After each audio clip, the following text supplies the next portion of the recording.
This week on the Lonnie and Ryan podcast. I have a saying, and it's people are garbage, and it angers some viewers when I say that, but some people just are garbage. And I'm going over to clean off the stuff that can be cleaned. And as I'm doing this, a customer walks up to me and told me that that was not coffee. The CEO got herself into some trouble. And from what I heard on the news, like $2 million was misappropriated. This week we are sitting down with John, better known on YouTube as Resale Rabbit. John started making reselling videos on YouTube long before the reselling space was even a thing. Since then, he has tried basically every avenue of reselling there is, and he currently owns a full-service auction company. John is undoubtedly one of the most respected YouTube resellers out there. We are so excited to sit down and talk to him today. Join us in welcoming Resale Rabbit. Every time I open Facebook, I see everybody complaining about Goodwill and their prices and everything, right? Mm-hmm. But then I open Reseller Rabbit YouTube channel and I see something different. It says I bought 807 pounds of musical instruments from Goodwill, and it's like you go pick up 3 pallets of instruments from Goodwill. How the heck do you do that? Well,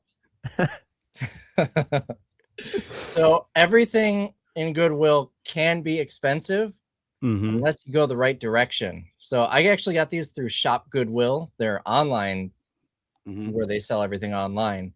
And they were selling them by the pallet, by the pound. And I thought, wow. I can't really go wrong on it. And it's an auction, so I bid up to where I was comfortable.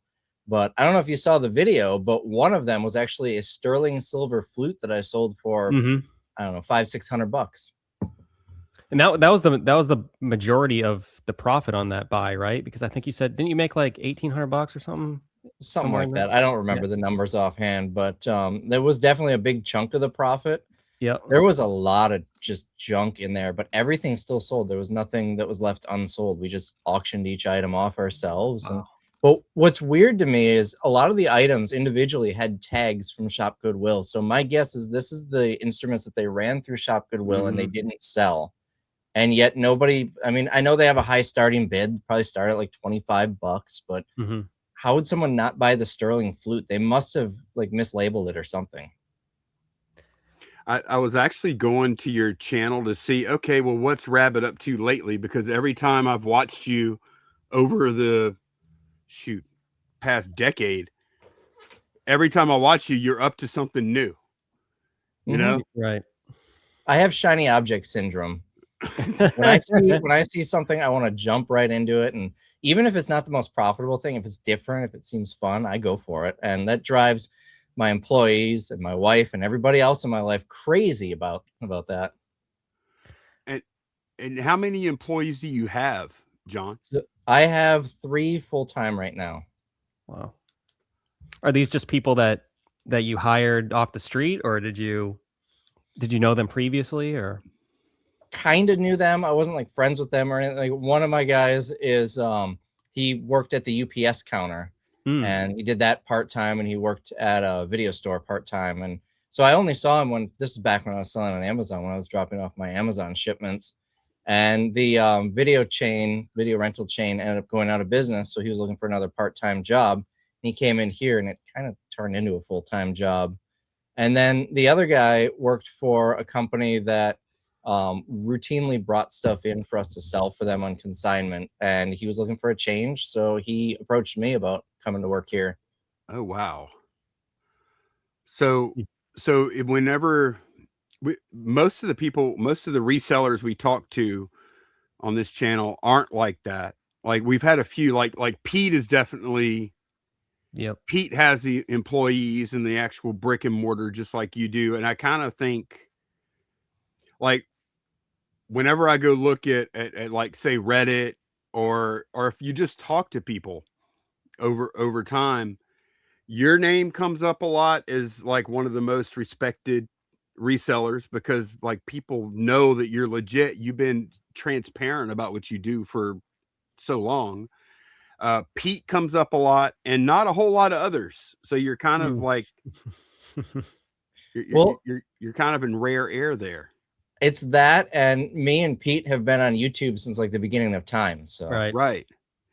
When did you start on YouTube? How long have you been on? Because I remember watching when I first got into the reselling space like 7-8 years ago. I remember watching your videos when I was first getting into it. So, and I'm assuming you were doing it long before then. So when did you start on YouTube? I started on YouTube probably about 2014, 2015, somewhere in that area. And there was not much for resale content on YouTube. You had like Rake and Profit and the College Picker and Bonafide Hustler, and Craigslist Hunter was out there too, but I had never heard of him at that point. I was several years later when he started, picking up steam, where I, figured out who he was. You just named the three founders. Are they the founders of the Green Room? There are 3 of the 5 founders of the Green Room. Okay, and you were in the Green Room as well, right? Were you at that point? Okay, and how did that? Like, I know it hadn't been around for years now, but like how did that, like, looking at where you were whenever you, like, back then to now, like, did that help you out a lot, like, doing that, the Green Room thing? On the business side, it helped me out a little bit. Everybody has a different expertise in something else. So I basically have, a little black book of people I can call if I have a question about arcade games or tools or cameras or something. But on I think the personal side, it really helped quite a bit because, and I'm sure you guys can relate, as a reseller, you don't have many people in your life that you can talk to about resale. Your average person, if you tell them, hey, I just bought a SpongeBob CRT TV that's worth $500, they're gonna be like, cool. But other resellers, they would appreciate that and get excited about that, and they'll tell you the things that they get excited about. So it allowed me to basically make close friendships with a whole bunch of people who do the same thing I do. And I think that really helped my mental state a lot, because it is a lonely business. So having people like that definitely helps. So the networking aspect of it was everything for you then. Absolutely. And people could get that, I don't know, like in a Facebook group, maybe, I guess that might break out sometimes. And I know you're a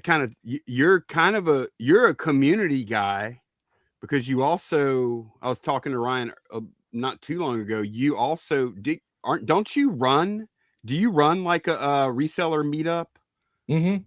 I actually just took it over this past year. It was their 3rd year, Planes to Profit. We do it in Omaha, Nebraska, which everyone thinks is weird because Omaha is like 8-9 hours away from me. How big of events are those usually? Do you have So I try to keep them small. That's one thing I learned with the Green Room. It only had like 100 people, and you can really build those friendships. So we try to cap it at 50 or 60 people. That makes sense. Logistically, it's probably a lot easier to deal with a smaller number, right? Yeah, that too. I'm friends with the people who ran the Boss Reseller Remix, and I don't want to say the numbers because I don't know if I'm allowed to say, but it was just the amount of money that event cost them was astounding. I bet. Yeah. And I remember not too long ago, it seemed like you were more,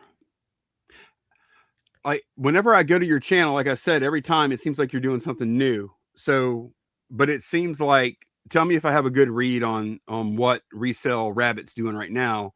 Are you mostly doing estate liquidation right now? Are you still doing retail liquidation? Or, like, what is your main, somebody asked you what your main business is right now, what would you tell them? So I own a full service auction company. It's an online auction, and we're primarily doing estates, businesses that have closed. And then we have people who bring stuff into us for our weekly auctions.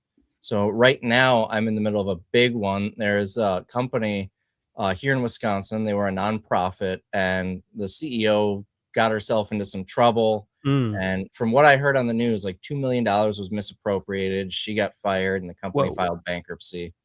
And so the court appointed me, little old me, to sell off all 10 of their locations, all the stuff in them. So that's keeping me really busy. The court picked you? So we worked with the company and the court to get the ball rolling on everything. How did you get into the mix with that? So we are one of, I would say, 3 main auction companies in the region here.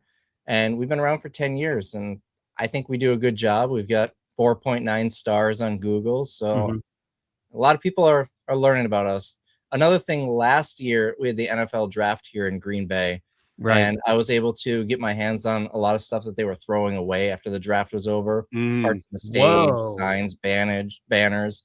And we sold that and raised like $34,000 for the American Red Cross. We donated it all. So that got us a lot of media attention too last year.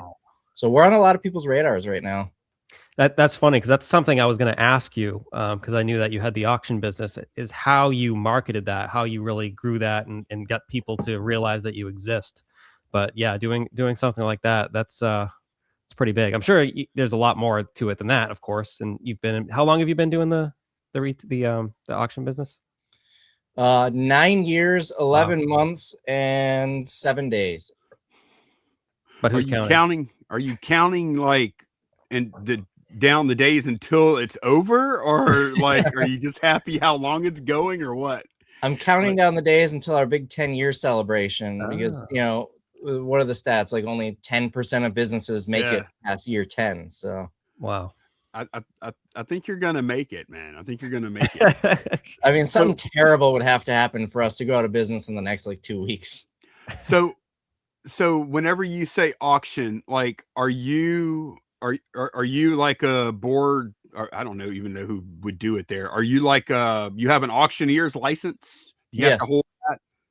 So the Wisconsin Department of Professional Services or something like that, they issue the licenses. So I do have an auction license. I never went to auction school though. When I took the state exam, I spent like 20 minutes reading state statutes and just kind of winged it, and I got, I think, like a 96% or something. Wow. So do you ever have you had to call an auction live yet, like in person, like with all that yabba dabba doo speak that they like to do? Like, no, that's the big thing that auction school, I think, teaches you. That they teach you procedures and law and everything like that. But I think the big reason to go to auction school is to learn your chant, to be able to call bids, and I skipped that part. So you haven't. So have you ever, like, do you ever feel like kind of a fraud as an auctioneer though? Like, I really feel like no offense, but I really feel like if you have an auctioneer's license, you should be able to do the rap, man. Like, you have to be able to. Let's hear it. In other words, no. Nobody's really doing them in person anymore. There are usually a few here and there, but my biggest competitor here in town, it's a generational auction company. They've been in business for like 60 years. Their auctioneer's license is 3. That's how long they've been around, and they're fully online. They've been fully online for 10 years now. So when you say online, do you have, like, I know you sell on High Bid. Do you sell, is that where pretty much all your online auction business goes through, or do you have like your own website? Or so High Bid essentially is my website. A lot of people see High Bid like eBay, but it's very different. With eBay, they're bringing the customers to you. If a customer has an issue, eBay steps in and figures out. With High Bid, it's very different. It's more like a flea market, where this is my business. I have to bring the customers in. I'm doing the marketing. I'm handling the customer service, and High Bid is essentially just the software platform. Makes sense. So in the online seller world, it's more like Shopify than eBay. So you don't do any in-person auctions. It's all online for the most part. And we get a much bigger reach that way. We sell stuff worldwide. I've actually got a guy in Vietnam. Whenever we have vintage Zippo lighters, he buys from us. And my theory is he's selling them to tourists, saying they were from like the old GIs that were over there. We sell all around the world through that. If you were doing an in-person auction, you would have 20 people in the immediate vicinity, and if it rains, they're not going to show up. So right. Wow, man, that's really pretty diabolical if that's what he's doing, because like that, like I would totally fall for that story. That's just a guess. I have no reason to believe that, other than all he buys are like vintage Zippos, pre-1960s. Oh man, I would be the sucker. I would hear that, man. I would fall hook, line, and sinker. How else would a Zippo get here? I'm gonna bring it back home. Buy a piece of gravel if they told you it's part of the Berlin Wall. Right. Oh, I've sold pieces of the wall before, plenty of times. The little bag, the little souvenir bags where it has the, yeah. So whenever you sell there, are you normally shipping that stuff, or are people coming over to your business, or both? Or I would say about 20% of the items we sell ship out. The rest of it is, picked up locally, but it really depends on what we're selling. If we're having an auction that's like sports cards or Pokemon cards, a large majority of it is going to be shipping. But then we just did an auction recently at a like mechanics shop. A lot of big tools, it's almost all big, heavy stuff. There was very little in there that we would even be able to ship. So that was, I think we had one shipping order. And you probably have enough local demand for stuff like that to where there's really no reason to ship stuff like that anyways, right? Like, yeah. And if we have the right stuff, people will drive up. We sold last fall. This was so cool. It was in a house we did, a 2012 pickup truck. So, 13 years old. It had 12,000 miles on it. Wow. It was practically brand new. He had a snow plow on it, and he just used it to plow his driveway, and that's it. And someone from, I think, Missouri drove up to pick it up. Wow. So even if it's non-shippable, if you have the right stuff, people will come from a distance to pick things up. I wonder what the story is on that. Just, did the guy have a lot of money that he could just invest in a pickup truck and never drive it? Oh, yeah. He was absolutely loaded. Okay. His family owned a very large company in the area. And there are a whole bunch of stories around that house that made it interesting. But yeah, the guy had so much money. There was also a Bobcat skid steer there that had like 900 hours on it or something. So I guess he got sick of using the brand new truck and just parked it and used the Bobcat to plow. So wow. What did that truck sell for that averaged about 1,000 miles a year on that? What does that sell for? Like let me got like 25 or 30,000 for it. How much? Wow. Around 25 or 30 grand. Oh wow. Okay. Yeah. Huh. I don't know if that's a good deal or not. It sounds like it probably is, I guess. I don't know. I'm not sure. Well, it was a dealership that bought it, and that's the type of thing, if you leave it sit for a while, you might make a little bit of money on it. But the funny part of that, this whole estate was in a trust, so we were working with the bank on this one. And like 6 months later, I got a phone call from them, and the guy who bought the car drove through a bunch of tolls in Illinois, so the tickets all went to the trust. So they were able to, show the bill of sale and everything and get them voided. But ever since then, we're not selling the license plates with the vehicles. We always pull them off. Yeah, that's a whoops. So when you sell an estate, like when you take on an estate or a commercial liquidation client, does pretty much 100% of the stuff? I guess it doesn't, does it? Does 100% of it run through high bid, or do you sometimes divert? Do you still sell on eBay and platforms like that, or you just try and run high bid only?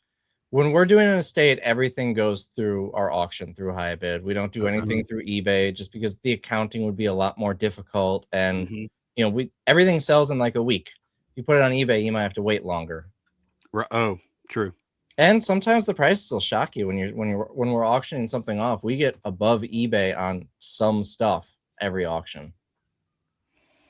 I guess the speed is part of it too, though. You can't wait. I didn't think of that. You need a finite end to this thing. So when we go into a house, it'll take us, between 1 and 4 days to catalog and photograph everything in the house. And then the auction will be on our website for like 7 to 10 days, whatever gets us to a Tuesday, but it's longer than a week. And then it's all sold. So, and then pickup day is 1 day, and it's always fun watching 100 people show up and clear out a house.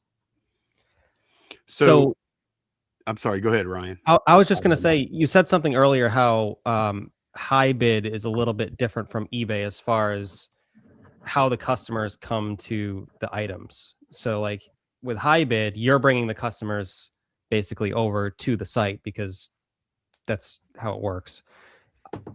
What does that look like? How do you, like, when you have an estate, when you take on an estate, what do you do to spread the word to make sure that as many eyes see that you have this estate auctioning off a bunch of stuff? Like, how do you we have 5 or 6 different auction related platforms that we advertise on, but a huge majority of the new customers will just come from paid Facebook ads. We'll target the state or the city, or it really depends on what we have.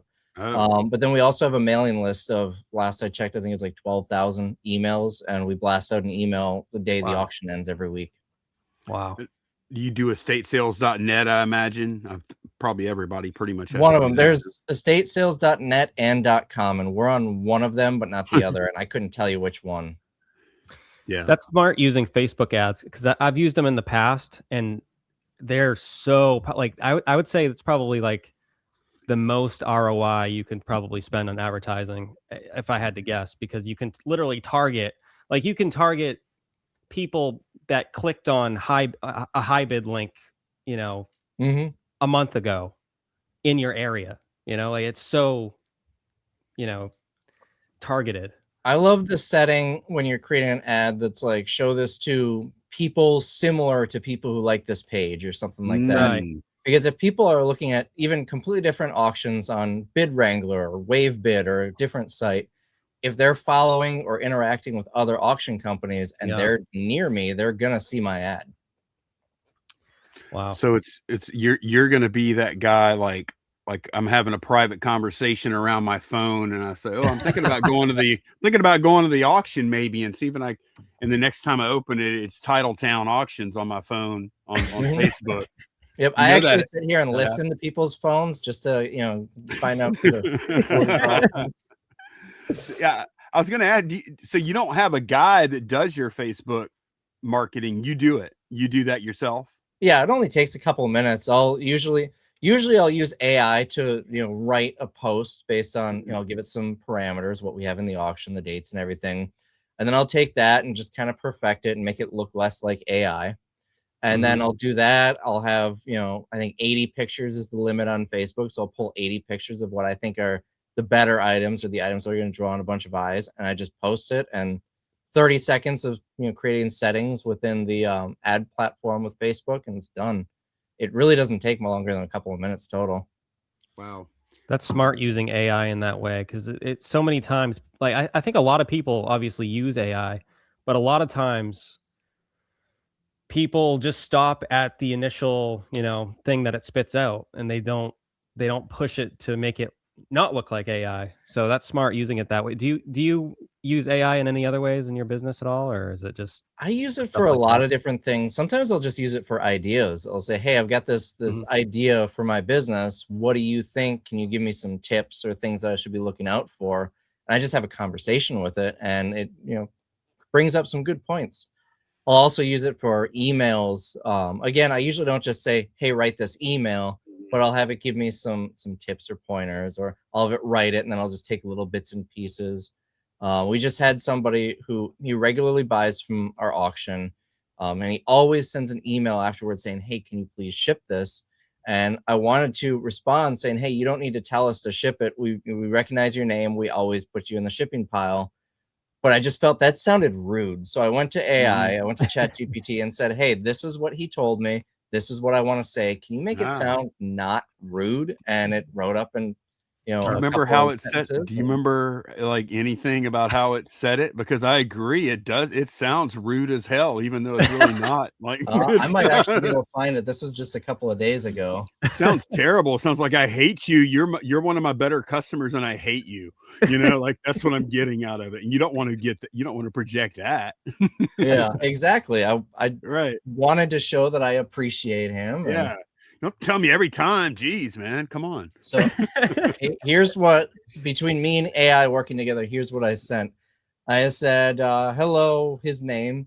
We have you marked as a shipping customer on file, so no further action is needed unless your preferences change. We'll continue to ship your items for all future auctions. Thank you." And then best regards. Yeah. So it gets the same point across, but it doesn't sound like "get the heck out of here," Right. Yeah. It doesn't sound like stupid question or anything like that. Yeah. I like that. Yeah. And he won't have any clue that you used AI to stop you from being rude to a valued customer. Right. Exactly. And it's kind of funny because I use AI so much to prompt an email before I rewrite it. I can kind of see the little nuances. Like it always starts with a compliment, like "That's a great idea," or it'll start by kind of reiterating, "I understand you want this," or whatever. So when I'm emailing someone who uses AI, I can always tell when they're using it. So how does that make you feel? Like whenever AI, like I use it a lot too, and I do like it and a lot of stuff about it. But whenever it hits me with that compliment first and then tells me something else, I'm like, I feel like it's trying to manage me, and I do like it's like, dude, just tell me what I want to hear. That's a great question, Lonnie. Wow, so insightful. You know, I mean, would you rather it be polite or rude to you? I don't know. Would you rather? That's a stupid question, Lonnie. I don't want to fall in love with it. That's all. I just don't want to. You know, I know how I am. I think it should be as truthful as possible. Like I think it should. Like I think if you have a terrible idea or say something out of line, it should correct you. I don't want my AI lying to me and telling me what I want to hear all the time. I have a quick quiz for you two guys here. Raise your hand if you've told AI thank you more than once since you've been using it. Oh, yeah. So many times. Isn't that crazy? Yeah. I just want to make sure that when the machines take over and conquer the world, my death will be merciful and painless. Yeah, I'll do. Thank you. You did a great job with that. You know, it's like it's already starting. Did you hear ChatGPT hacked another company? Yes, that just happened the other day. Yeah, humanity had a good run, but I think we're about done now. Or how many times have you guys told AI that it did a good job? Thank you. That was great. You killed it on that one. Have you ever complimented AI? I really appreciate the help. I couldn't have done it without you. Yeah.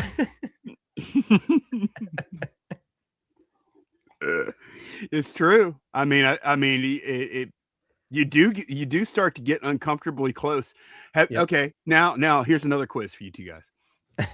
Raise your hand if you've ever had like a chat thread like on AI get so long that you really knew you need to start another one, but you didn't want to close it because you felt like you might kill that instance. So there's a little bit of soul and a little bit of humanity in that thread, and you didn't want to hit X on it. Happened to me today. Yeah. See, on the left side of my screen, it's got all of my previous chats, so they never really go away. That's true. They're all there still. It's better now because most of them can like compact the relevance or whatever now. They have a little bit of memory.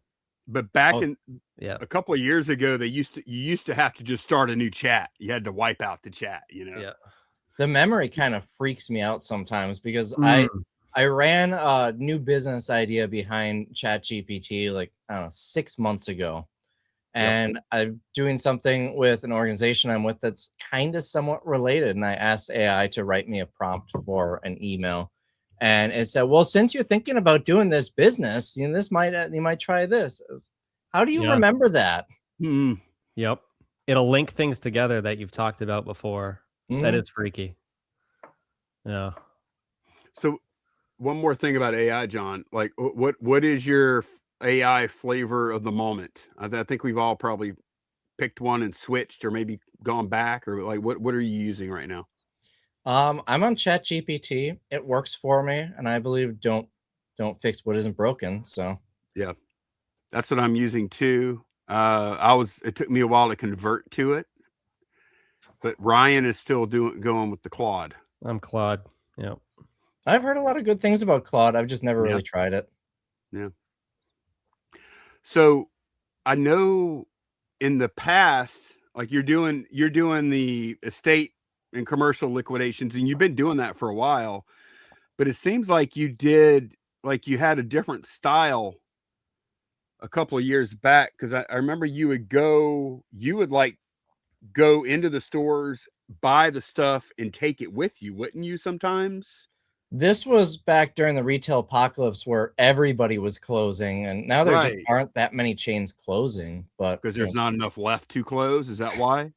That could be, but I mean, right before the pandemic, we had Shopko close, which is like a regional store similar to Walmart there in the Midwest. We had Toys R Us close, Office Depot close a majority of their locations. Dress Barn was another big one. We got all the Dress Barns in this side of the state. There were just so many of them on top of each other. Now I couldn't even tell you when the last major chain to close was. Joanne, maybe.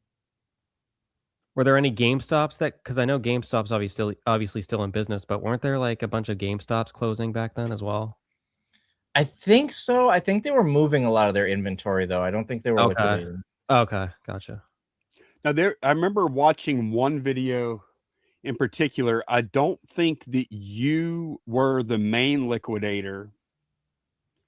I think you went in and cut a deal with the company that was liquidating it, maybe because they had already gone through their sales and then they're ready to just sell out at the very end and sell the rest. Does this jogging your memory? I mean, that's at all? kind of how they all are. The court will appoint a big Fortune 500 company to manage the liquidation because they've got hundreds of locations. And we work with that company.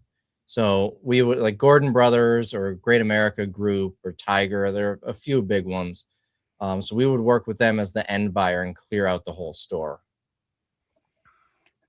And is that still how you're operating now, or pretty much? I mean, when a store closes, if the opportunity is there, absolutely. We did Party City most recently, but I still think that was a year or two ago.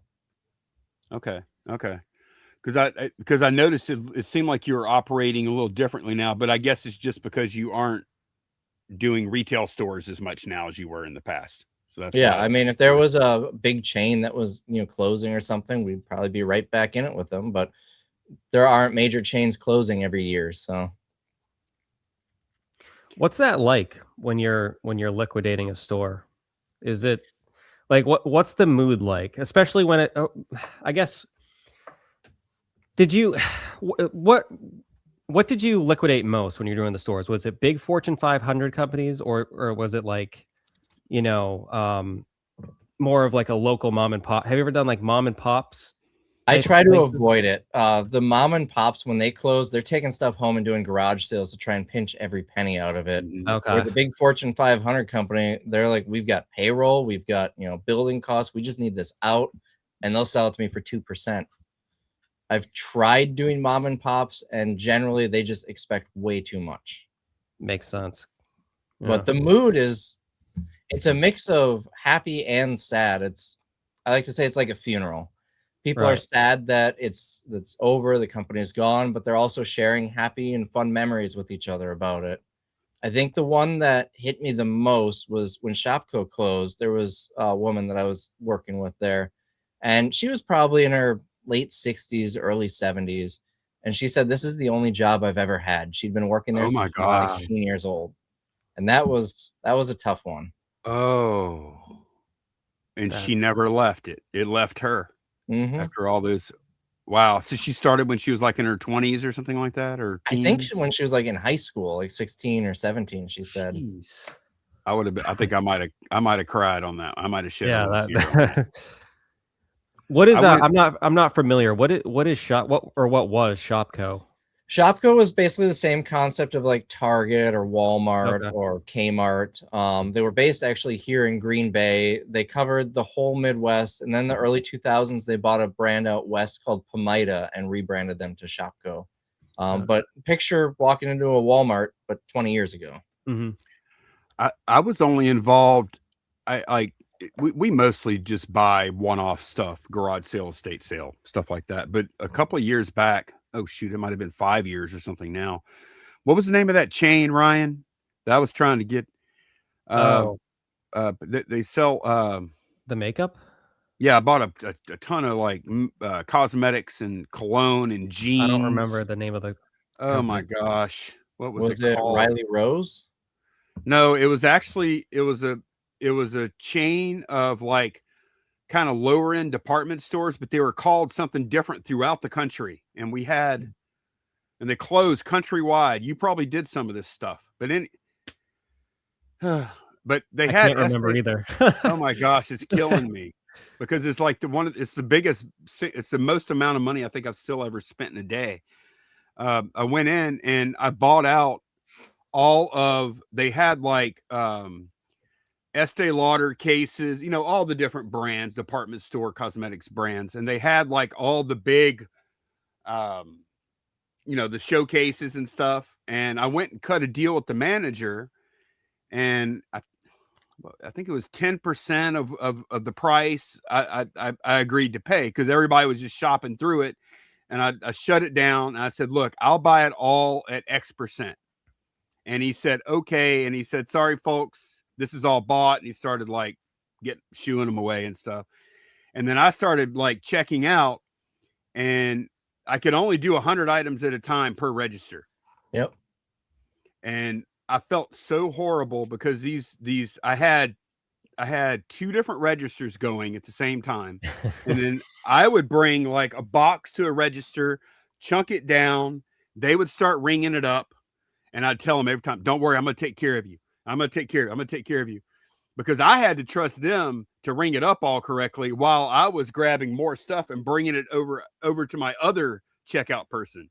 And man, I had so many. I spent a little over 10 grand that day on like 80. I think it was about 80. I think it ended up being about $80,000 worth of product. But I felt so bad. I tipped. Have you ever? I tipped these two. I tipped the manager and the cashiers each $100 after we left. Have you ever done anything like that before on your way out? Never cash. I've like bought lunch for the whole staff before, because usually I'm there for several days leading up to it, and I'm there on the last day, and I've got a whole crew there. So usually I'll bring in like pizzas or something like that for everybody. And I did on Party City. I tipped them. I think I gave them like a $50 gas card or something, because they were calling me when they were ready, and so I wasn't waiting around in the store. So that was definitely nice. But I'm thinking about where it was. Was it Bonton that you're talking about? No, like Yonkers and Boston store. And I'll message my wife and see what she can tell me. That was like, I'm trying to remember, probably like 2020 maybe. Was it during COVID? I think it was COVID. That was a long time ago. 2020 sounds about right. It was I mean, like I ended up, I think that year I sold over like 250 pairs of Levi's.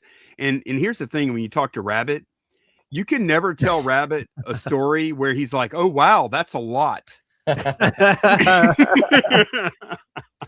No, that's not true, because I was just talking to somebody who spent like 30 grand on a storage unit, and that's a lot. I've never come close to that. Wow. Have you ever bought storage units before? All the time. Really? Okay. Mm-hmm. I love buying storage units. It's like a treasure hunt.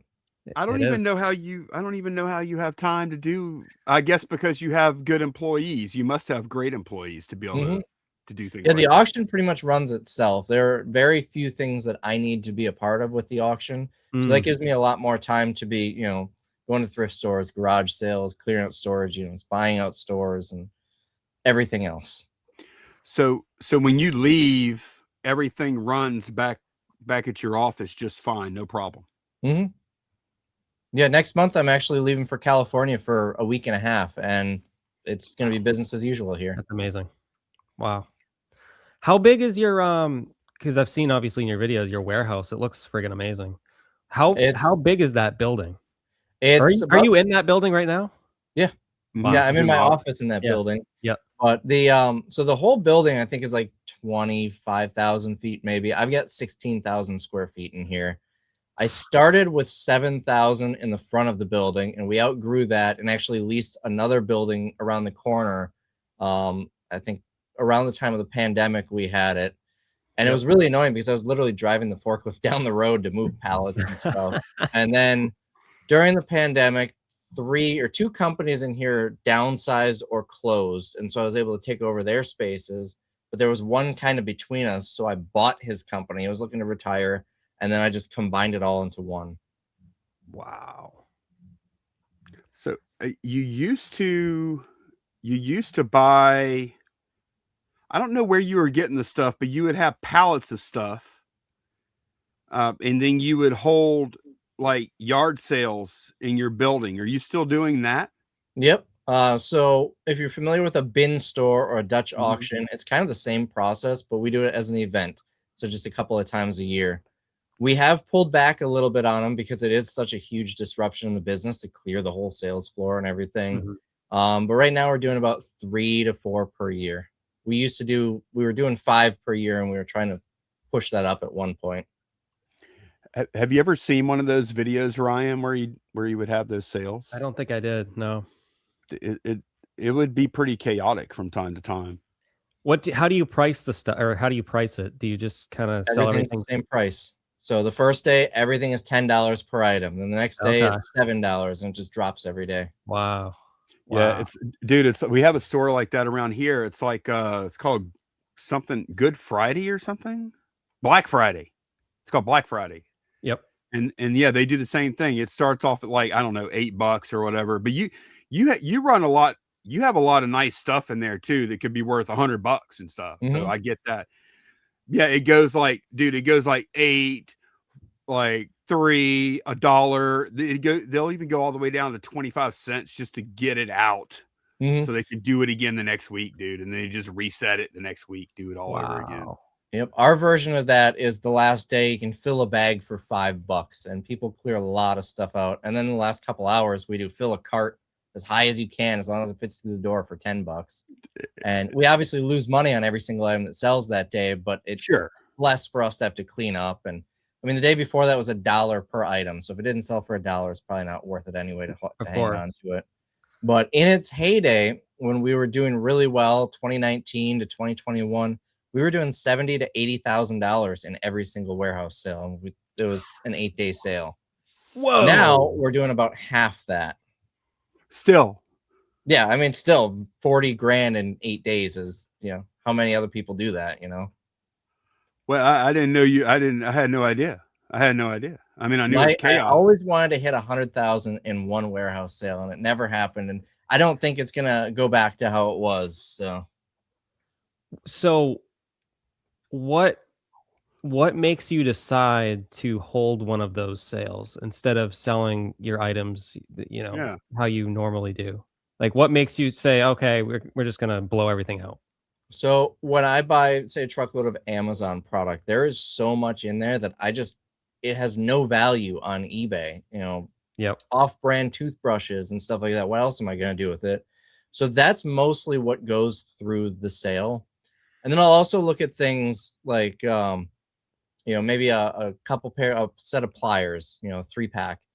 If I were to sell that on eBay, maybe I would get $18.99, and after shipping and fees, I'm about $10. So I'll just put it for the sale on $10 day, and it'll sell right away. So I kind of make those judgments, and then usually I'll put some items that maybe I could get more for it, but it juices up the sale and draws people in the door.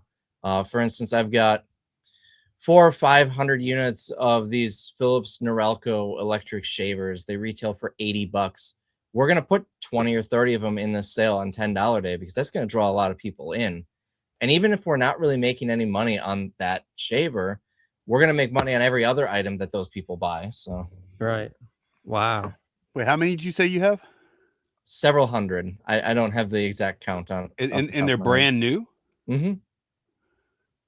So, wow. I'd be so tempted just to throw those on eBay. They are on eBay. Oh, okay. We're not selling all of them for $10 each. We're just doing like 20 or 30 of them in the sale. But they came out of Target, and Target did a mass liquidation on them. Like every truckload would have, 500 units of them. So the price tanked on eBay. Sure. And so most people are liquidating at like $25. I'm sitting on them, and in a couple of years, they'll be back up to probably $60 or $70. And I don't mind hanging on to them. I've got space. Well, you've seen the life, like being a liquidator yourself, exactly what that curve looks like every time liquidated stuff hits the market all at once, tanks the price, you wait it out and you watch it, and eventually goes up bigger than it ever was before, probably. Eventually. And like back even before liquidation was like a mainstream thing, when you're doing retail arbitrage and you're at Target in their clearance aisle, if you see a lot of the same item, that means it's probably a nationwide clearance. Right. And all the resellers are getting on it, and they're just going to race to the bottom. Especially back then, because the Amazon sellers, they would have a repricer that would just go a penny below the lowest price.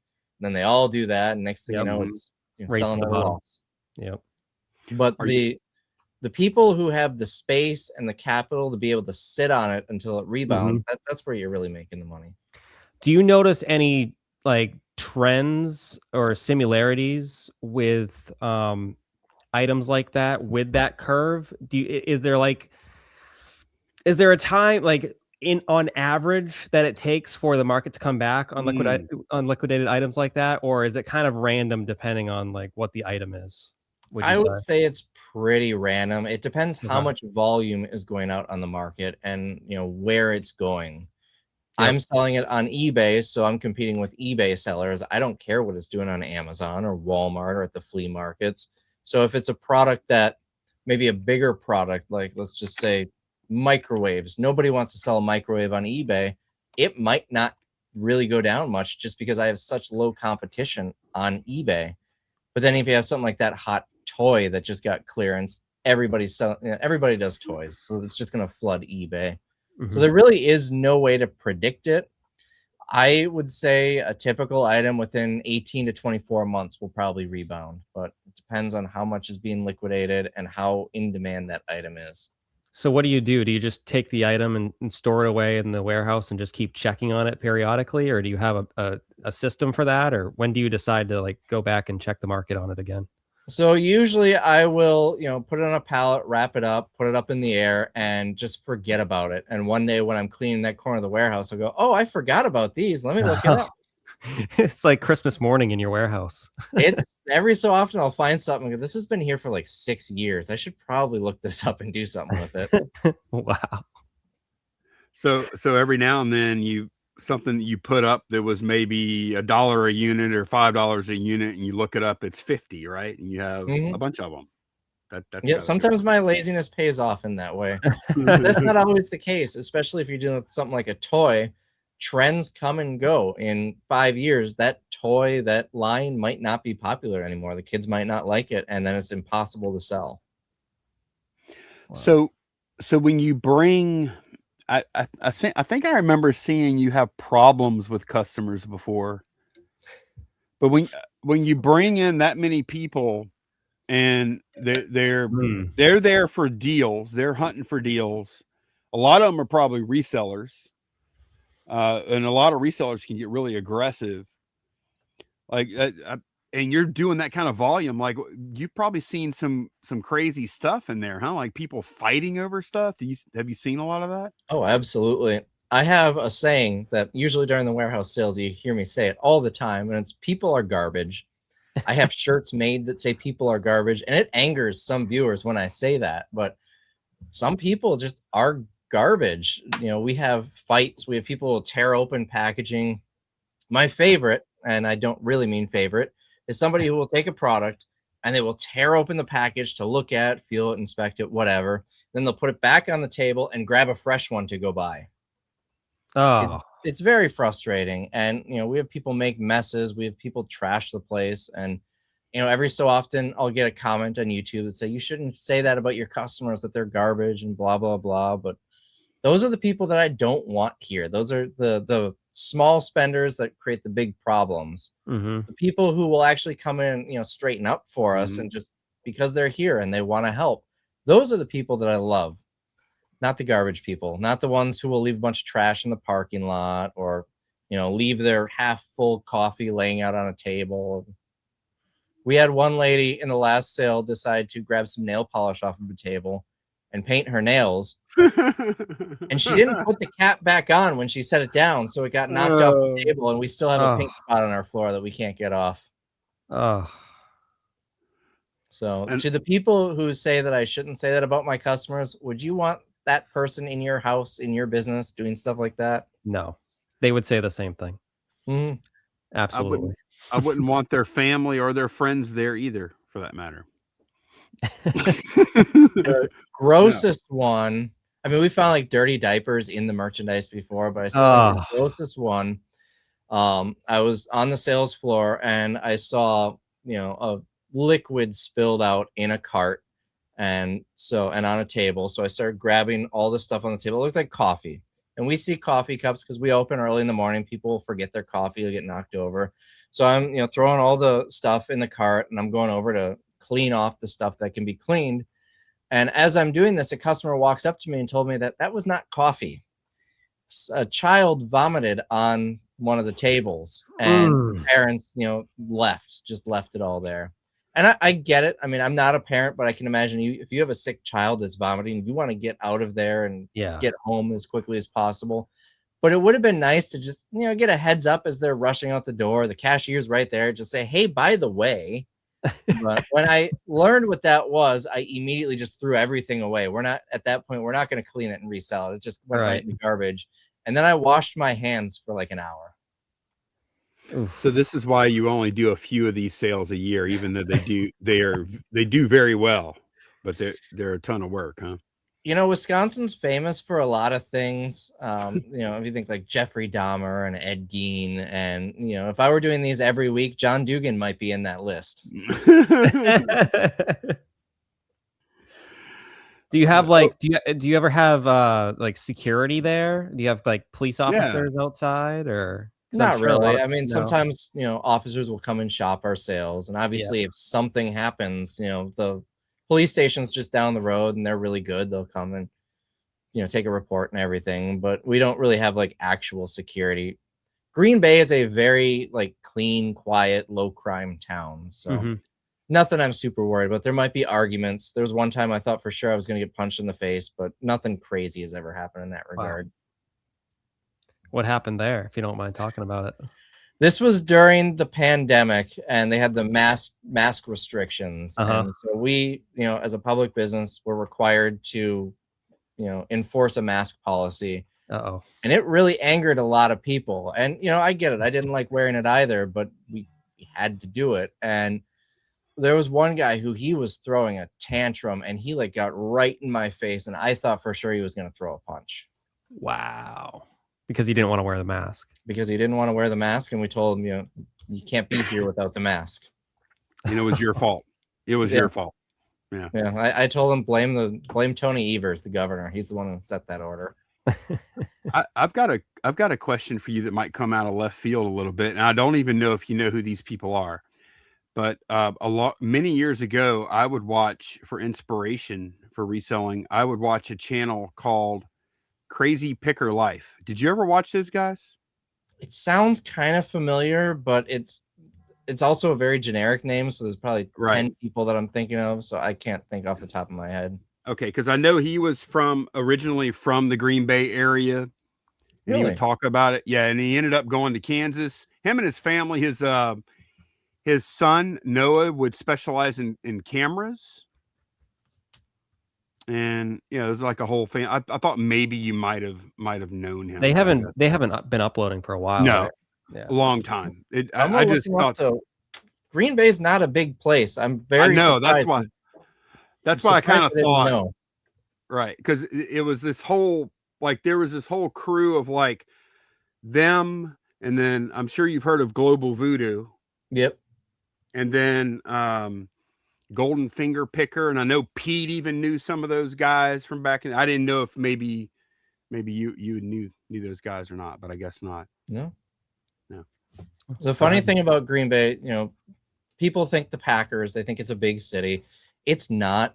Right. When I moved to North Carolina for a little while. When I was down there, I mentioned that I was from Green Bay, and do you know Keith? I knew Keith.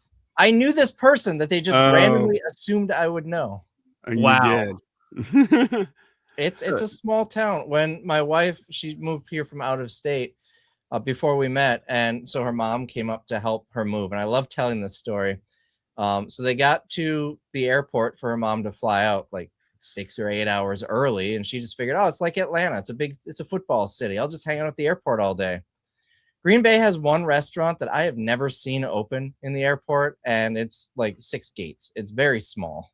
Wow. I love those kind of airports. Yeah, they're the best.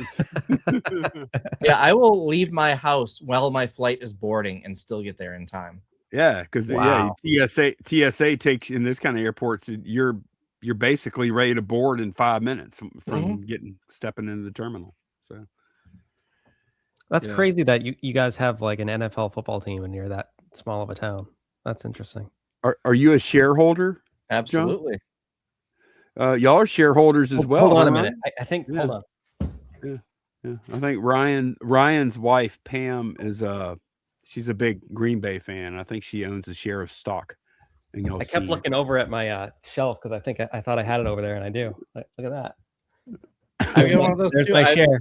I would go get it, but it's a little bit further away. Do you go to the games, John? Yeah, I usually try to go to a couple every year. They put these up because they don't. You can't just like go and buy a share. I'm pretty sure of of the Packers. Yeah, it's I think they've only done it 5 times in the 100 and some odd year history. This was December 27th, 2021. I bought this. Okay. So I think I bought the time before that, which is probably like 2015 or something like that. Yep. And you can't sell it. You can only transfer it like to family. So it's not like you can just go and buy a share from somebody. It's not like, the regular stock market. You can't sell it. You don't make any money off of it. You can vote in their board elections and stuff like that. You go to the shareholders meeting, but for the most part, it's symbolic. Mm-hmm. You're supporting the team. The last couple were for renovating the stadium. They were raising money for that. And it's cool to say you're the owner. It probably means they can't leave town too. It definitely helps. I mean, we don't have a billionaire owner that can just make decisions with his wallet. Right. Yeah. What's your I was going to ask him what's your opinion on Aaron Rodgers? I was going to ask that same thing. Oh, no way. I've always hated that guy. I'm a big Brett Favre fan, and the controversy of Favre and Rodgers when Favre left, it just left a bitter taste in my mouth, and I just never liked him. Wow. And the same thing happened with Love and Rodgers. Really, Rodgers got mad, and I'm a huge Jordan Love fan, so figures. Wow. Well, so that's interesting. I just think it's funny to not like Aaron Rodgers, but then Brett Favre is cool. Favre was a gunslinger. He was fun to watch. Rodgers, he's too safe. He'd rather take the sack or throw the ball away, and so it gives him good numbers, but it doesn't always win games. I have always said if you watch Aaron Rodgers on 4th down where he needs to make a play, he can't throw it away. He's one of the best quarterbacks ever. Yep. But that's so rare that you get that. Most of the time he's just playing it safe, and that I never liked that. I like the wild, crazy risks. He'd rather throw it out of bounds if he had to on 3rd down and bring the punter on rather than. And I'd rather see him throw in a triple coverage, and sometimes it works, sometimes it doesn't, but it's always fun to watch. Fair enough. I could see that. He's coming back for one more year, I guess. I think he signed with the Steelers again. So that'll be interesting. I hope his last pass of his career is an interception. Hey, at least you didn't wish him to like injure his hamstring or something again, right? No, I'll never wish for injury unless they're a dirty player that's injuring other people. But I'm not a fan of injuries. You guys have a future though. I think Jordan Love's legit. He looked really good last year. So yeah, I'm excited to see how this year does. But we've got. I don't want to make this whole football conversation, but with Parsons out for the first half and. A little nervous, but excited. Yep.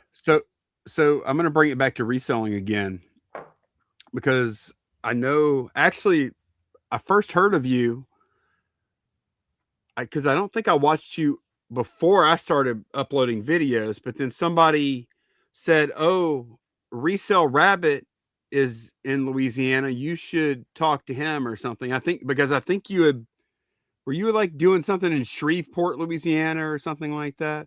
Yeah, I've spent a lot of time in Shreveport back when I used to travel the country all the time. Yeah, talk about that a little bit. I think that is a really, really interesting time before you had your big building and everything and you were on the road. So that's kind of my claim to fame. That's what got me into YouTube, but I was doing Amazon FBA. And all thrifted items, used VCRs and alarm clocks and stuff. And I was just traveling the country, thrifting city after city, and I'd send it all to Amazon from my hotel room. And so I was basically in a different city every day, a different state every couple of days. I've thrifted, I think, 41 states. And it was a lot of fun, and I really enjoyed it. My whole life was like a vacation. I met so many people all around the country. It's kind of funny when I got married because of this I got married 2 blocks from my house, but it was a destination wedding because everybody had to fly in for it. Wow. But it was a ton of fun, and it is nice having a home base and having a warehouse and having a good team. But sometimes I really do miss being on the road. Have you ever been to New Hampshire? That's where I Yeah, am. Really? yeah. I actually got a pretty good friend in Concord. Oh, okay. Yeah. Wow. So you would just travel the country, and then at night you would pack your stuff up and drop it off in the morning, and then go find some more stuff and do it again the next day. That's what Yeah, you I would mean, do? I did a shipment every few days. But I had a minivan with all the seats out. So basically, once it got full, that's when I would, fill up 6 luggage carts and bring it all into my hotel room and spend a day shipping it all to Amazon. So are you still selling on Amazon at all now in any Nope. capacity? I closed my Amazon account maybe a year ago, and for like 5 or 6 years before that, I was just, list an item every couple of months just to keep it active. Mm-hmm. But Amazon isn't for me. So did they change a lot from when you first started, and that's why you stopped? Or your business model just changed enough to where you didn't need them anymore? Or They both? changed a lot. It was the Wild West. At back in its heyday, for example, if you sent something to Amazon and you wanted it back, it got returned or it's just not selling, it cost 50 cents to bring it back to you. Mm-hmm. I remember Now, that. I don't know what it is now, but it was quite a bit more than that. You could spend 20 bucks just to have something sent back when I stopped. You used to be able to sell everything. Now, so many Mm-hmm. different categories are restricted, and there are so many different regulations. I think one of the last big changes before I, called it quits, at least as full time on Amazon, was their pesticide regulations. And it made sense to have regulations on pesticide if you're selling, Mm-hmm. bug spray, ant killer, Mm. things like that. But they considered anything that said antimicrobial, they considered that a pesticide. Like if this is made from an antimicrobial material, it's a pesticide, even though it's a folder. And so Really? you have to go through all of the, the rules and regulations with that. And there's just too much regulatory stuff in there. I've heard toys are really tough because now if you're selling anything that a child is intended to Mm-hmm. purchase, there's a whole bunch of hoops to jump through and red tape. And I know people who still do millions of dollars a year on Amazon and they think I'm crazy for leaving Amazon, but it's too much stress. It's like working for somebody else. And I don't do this to work for somebody else. I do it to work for me. Do you think a lot of that red tape is actually for safety or to protect them from like liability, or do you think it's maybe like big corporations lobbying uh, Amazon to suppress the one off or the small guy seller like you? The regulations, I believe, is due to, lobbying and, Yep. Mm-hmm. liability. A big part of it is, there's so many Chinese sellers that are just selling, junk that'll burn your house down. So they do all these regulations to combat them, or they'll be selling counterfeits. They do all these new rules to combat that. It's, really one bad apple ruins it for the bunch. Yep. But as far as gating categories and restricting products, I believe that is just companies that don't want the competition. And Mm-hmm. if you have a big company, if you're Sony, you have enough pull with Amazon where you can say, don't let anybody else sell our brand. Yep. It really sucks watching what Amazon does, because it seems like they get into a market, and at first they'll let Rabbit sell his stuff so they can get a foothold and actually have inventory, because they don't have any yet. And they want also use guys like the Rabbit or Lonnie or whoever to like prove to them what sells and what doesn't without them having to do a thing. Yep. And Mhm. then they get all that data, and then they can become the actual sellers of that instead, right? And then once they've done that, that's not enough. That's not enough.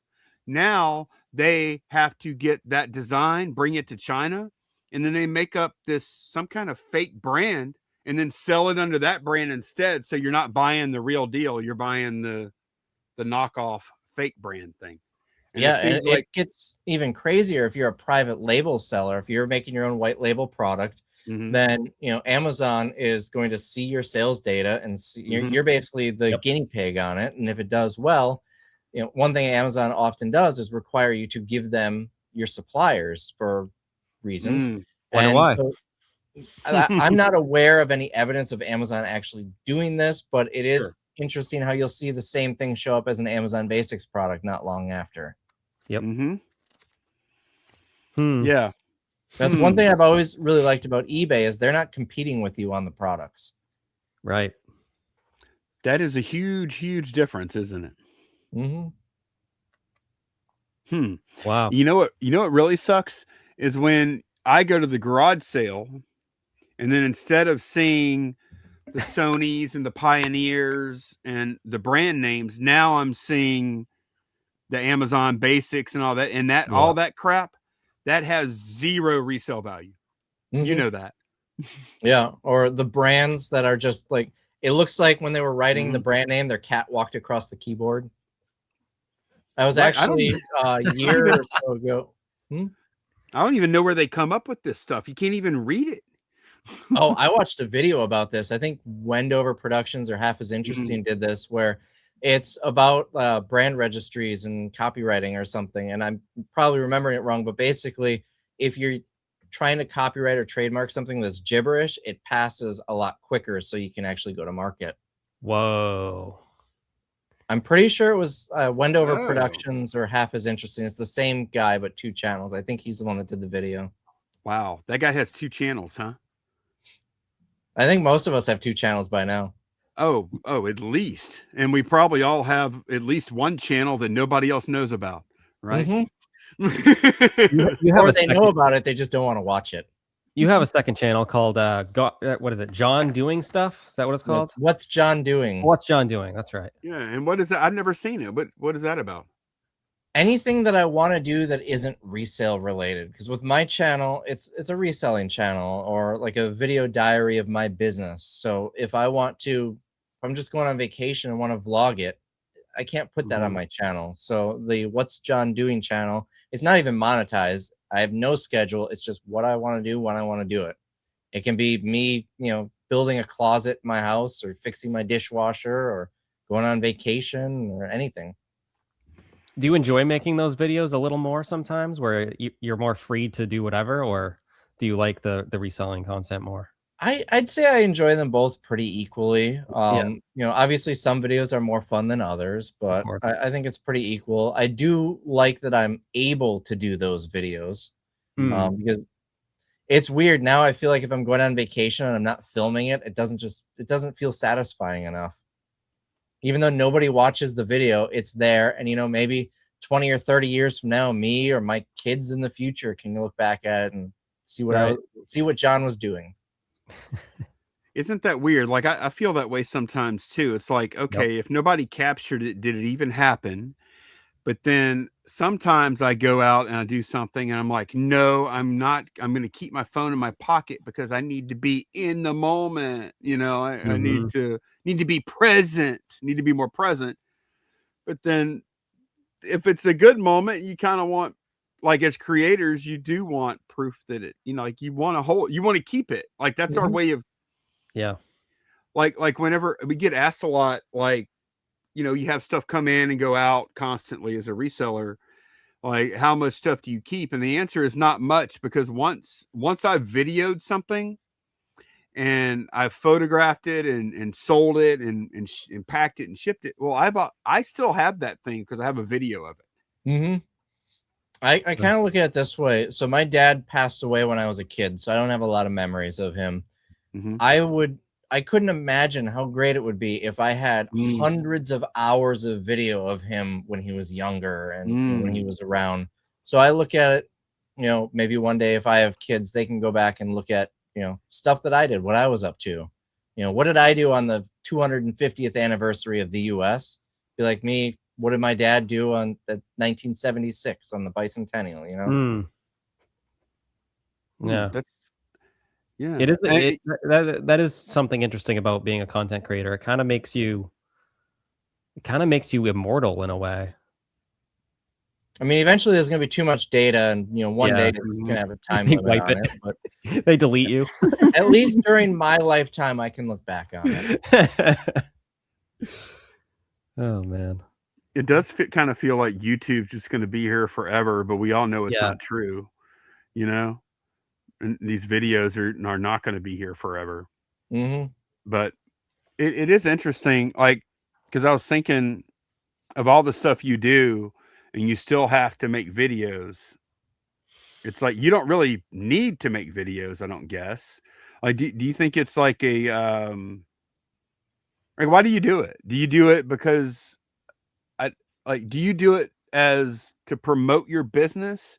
Do you do it to satisfy a creative thing?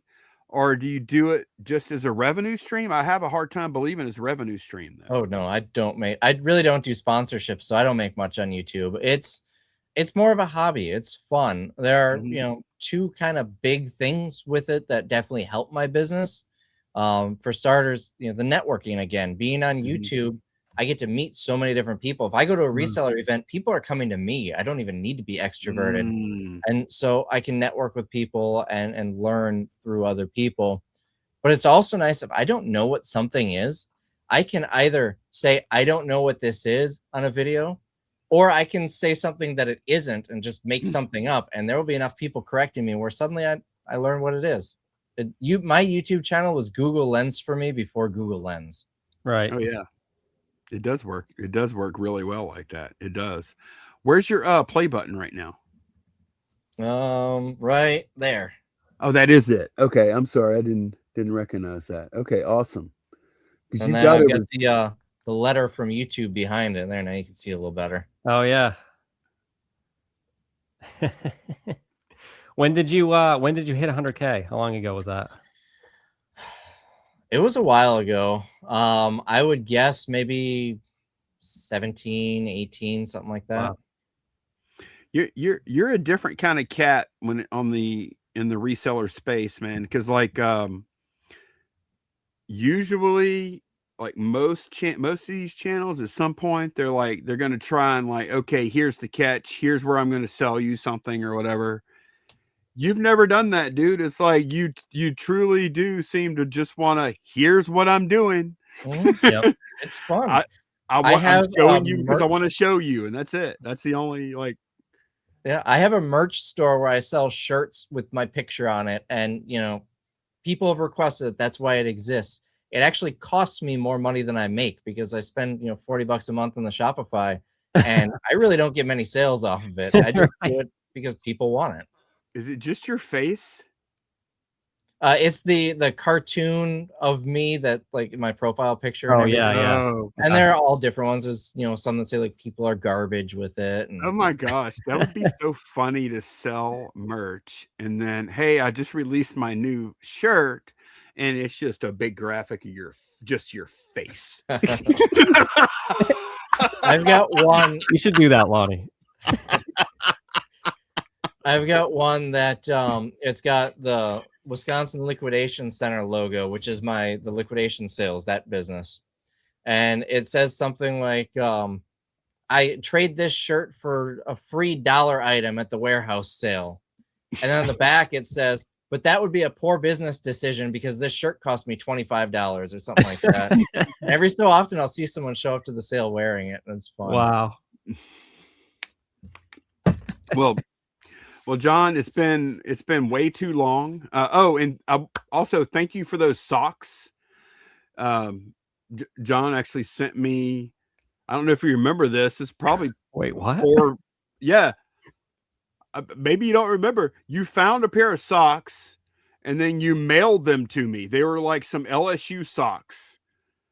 And I kind of vaguely remember that now that you mention it. Yeah, you sent me some LSU socks randomly. There wasn't even a note. I don't think there was a note or anything. It was a bubble mailer with some LSU socks. You still remember that? Yeah. I was like, oh, thank you, man. That's pretty nice. I don't even know where they're at. But yeah, it was really good finally getting to meet you, and we really appreciate you taking the time to join us on the pod today. So thanks a bunch, John. Yeah, it was a lot of fun. I appreciate you having me. I'm happy to come back anytime. Oh, awesome. Okay. Sounds good. We'll make it happen. You know what? we may be calling you here in 6 months or so from now for part 2. Yeah, or if you need a guest host, you know where to find me. Okay. Oh, perfect. Oh, wow. He's trying to join the whole crew and everything. This was a good episode. That means I told you, shiny object syndrome. All right, man. Well, thanks a bunch, and thanks everybody for watching. We will see y'all again very soon. Bye, y'all. See ya.